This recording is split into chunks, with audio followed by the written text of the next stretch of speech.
Charles Hood, everybody. Let's hear it for him. Oh!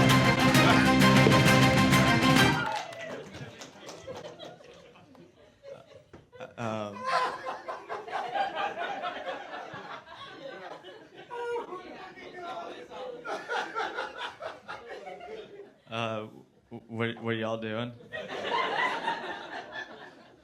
Do y'all like impressions? Yeah.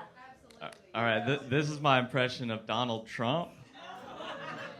If he sounded like me. Oh, howdy, y'all.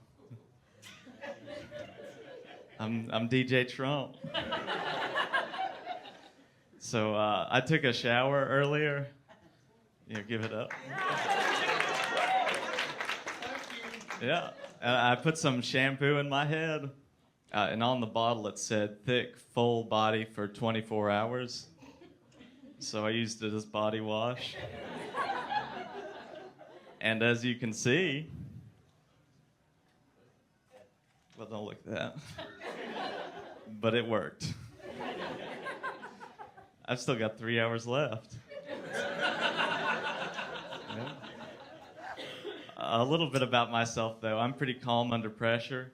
Like, the other day I was eating dinner with my family, and my brother started choking on a meatball. And everybody else was freaking out, but I was the only one that stayed calm and asked a question that really mattered. Is it okay that I slept with your girlfriend? And he made choking contagious. Similar grip to his girlfriend. Coincidentally. I don't like it, though, I don't like choking or whatnot. Because if I'm getting choked, then how am I going to tell them they're doing a bad job? Give me a plastic bag. I'll show you how it's done.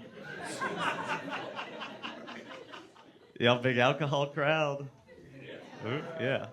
I was talking to my friend about it the other day, and he said he didn't like it because it tastes too much like piss. And really, I don't think you should make a comparison that incriminates yourself. Like if I had sex or whatever they call it, and afterwards the lady was like, "How was it?" And I said, "Well, surprisingly similar to a dog." I don't think I'll get the call back. And you can't make that comparison with any other substance either, I've never once heard anybody say, well, I'd try meth if it wasn't for that darn aftertaste.